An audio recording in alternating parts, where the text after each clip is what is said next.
You know how you're supposed to like know your family history so that if you go to the doctor and they make you fill out one of those forms, it's like check all these boxes of relatives of yours who have had whatever these things are.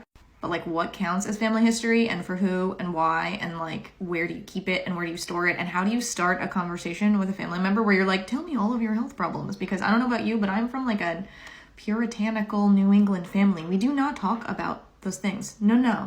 And then like sometimes you like get a new app and they're like, hey, look over here, put your family history here, just type in everything you can think of off the top of your head. But like, these were all things I was thinking about when I designed Wingspan Health's family history feature. But also there's some cool other shit in that like, it's somewhat inspired by nursing documentation and ICU documentation and is meant to ask you the right number of questions, but not too many.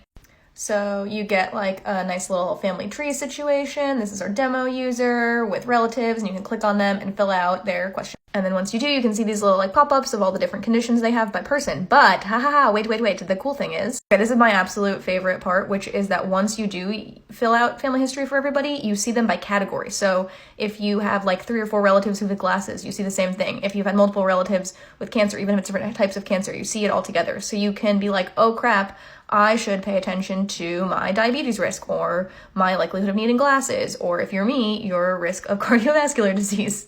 And then instead of asking you just to like brain dump everything you can think of into like a random table or to like scroll through a giant table and click on like a whole bunch of things that are hard to visually parse, instead we ask you like, does this family member have anything in this category? And then if you're like, no, you skip it. So it's based off of this concept of within defined limits documentation in ICU nurses, which I have built for Epic and therefore for like most major hospital systems in the US.